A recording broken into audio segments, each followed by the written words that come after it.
On September 30, 2025, the state of Florida executed Victor Tony Jones, a man who had lived more than 3 decades on death row. His life ended by lethal injection, closing one of the longest-running capital punishment cases in the state. But to understand how he ended up strapped to a gurney in the death chamber, we must go back to the night of December 19, 1990. Victor was 29 years old then, but already a man broken by life. His early years were marked by instability. His mother had abandoned him at a young age, leaving him to be raised by distant relatives. Growing up in poverty, Victor was in and out of trouble. Eventually, the state sent him to the Florida School for Boys in Okeechobee, a reform school that decades later would become infamous for the horrific abuse suffered by its wards.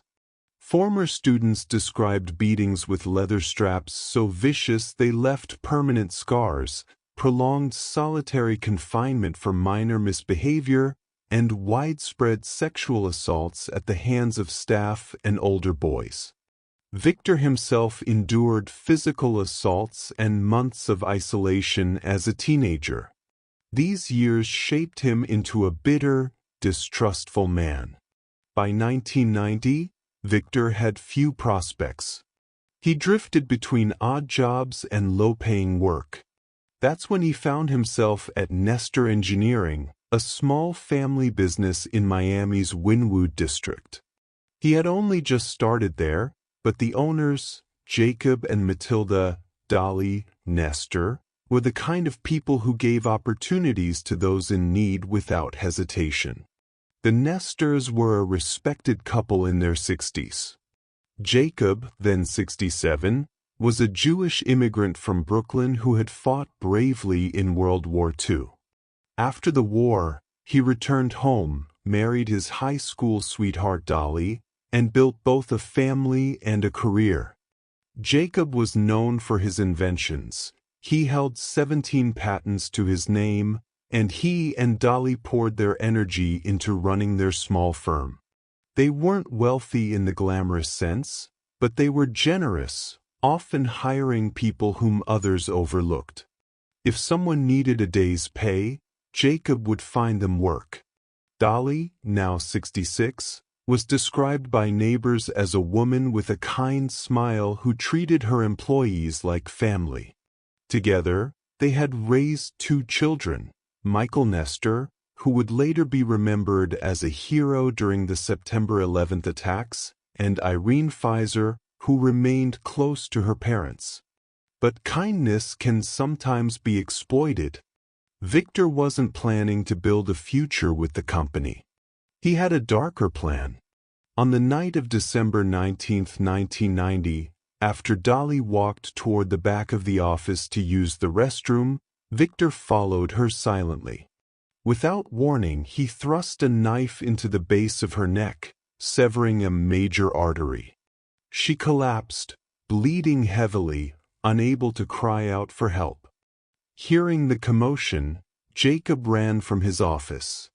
He was no stranger to violence, having once faced enemy fire in Europe, but now he found himself confronted with danger inside his own workplace. Victor attacked him swiftly, stabbing him in the chest.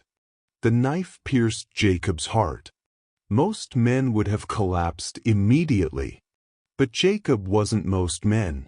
Clutching his chest, Jacob staggered back into his office. On his desk was a .22 caliber pistol. He had kept it for protection, though he'd rarely needed it. With blood loss weakening him, Jacob managed to retrieve the weapon. What followed was a desperate, almost cinematic struggle between an aging war veteran and a desperate young man with nothing left to lose. For the next 20 to 25 minutes, Jacob tried to fend off Victor while mortally wounded. Witnesses later described it as an astonishing fight for survival. Jacob fired 5 rounds at Victor.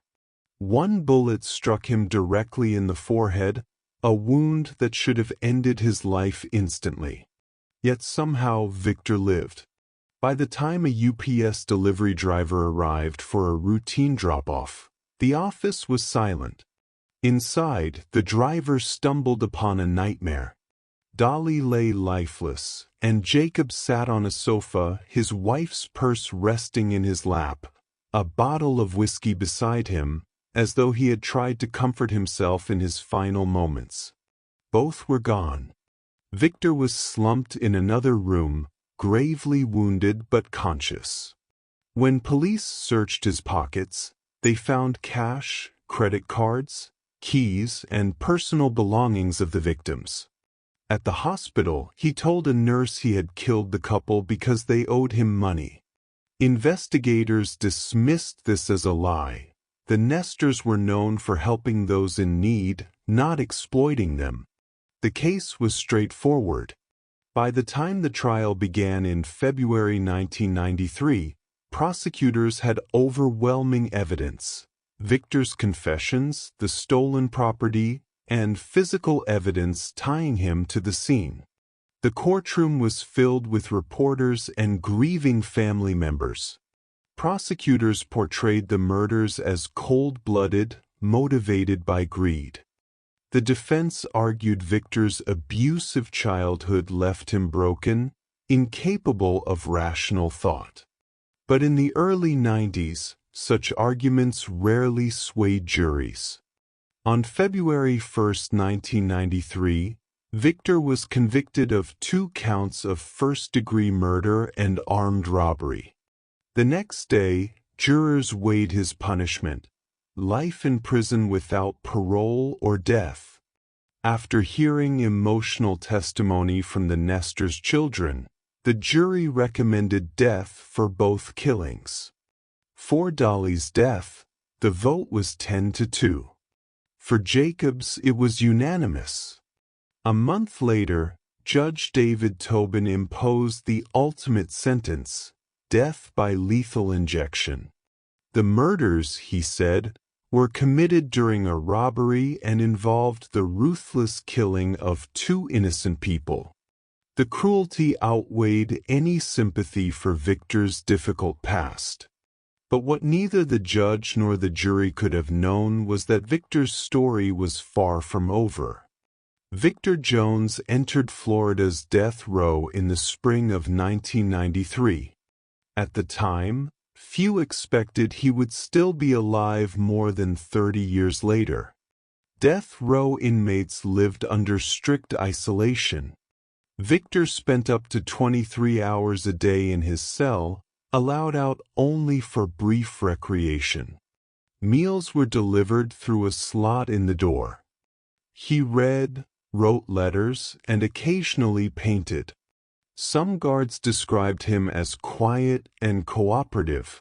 Others said he carried a simmering anger that never went away. Over the years, his lawyers filed dozens of appeals.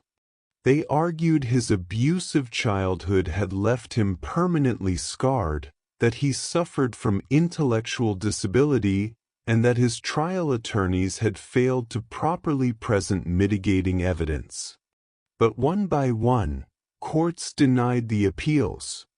In 2024, however, a surprising development occurred. Florida officially acknowledged the decades of abuse at the Okeechobee Reform School, where Victor had spent part of his youth. Survivors were offered compensation, and Victor himself received a letter of acknowledgement from the Attorney General's office in 2025, along with financial restitution. It was a bittersweet recognition. The state admitted it had failed him as a boy, but it would not spare him as a man. Meanwhile, the Nestor family tried to live with their grief. Their son, Michael, had built a remarkable life. On September 11, 2001, he was among the countless heroes who rushed into danger when the Twin Towers fell. He rescued multiple people, but years later he developed brain cancer, believed to be linked to exposure to toxic dust at Ground Zero. Michael passed away in 2020, never having seen his parents' killer executed. His sister, Irene, bore the weight of the family legacy. Now in her 70s, she shocked many when she announced in 2025 that she forgave Victor. "Yes, I forgive him," she said, "because I cannot carry this pain forever." On August 29, 2025, Governor Ron DeSantis signed Victor's death warrant. The date was set, September 30, 2025. Execution day followed a carefully scripted routine. Victor awoke at 4:30 a.m. He met with his spiritual advisor. He declined visits from friends or family. His demeanor was described as calm, almost resigned. By midday, prison staff began the standard checklist. At 1 p.m., officials confirmed the floor equipment. At 3 o'clock, the witnesses, including members of the victims' families, were escorted into holding rooms. Security tightened. By 5:30, Victor was moved into the holding cell adjacent to the execution chamber. His last meal was simple but telling: fried chicken, collard greens, and sweet tea. Perhaps a reminder of Southern roots, or simply comfort food. At 6:13 p.m., guards led him into the chamber. He lay down on the gurney as straps secured his arms and legs. When asked if he had final words, he simply said, "No, sir." The execution team administered the 3-drug protocol. A sedative first, then a paralytic, followed by the final drug to stop his heart. Within minutes, Victor Tony Jones was pronounced dead. It was Florida's 13th execution of the year, a record-setting pace not seen in decades. For Irene, the moment was bittersweet. The man who had caused her family such pain was gone, but the loss of her parents and her brother could never be undone. And so, the story of Victor Jones came to an end, one that began with trauma, descended into violence, and concluded under the state's needle. What do you think? Was this execution justice? Or was it simply another loss in a story already filled with pain? Let me know in the comments, and don't forget to subscribe for more stories like this one.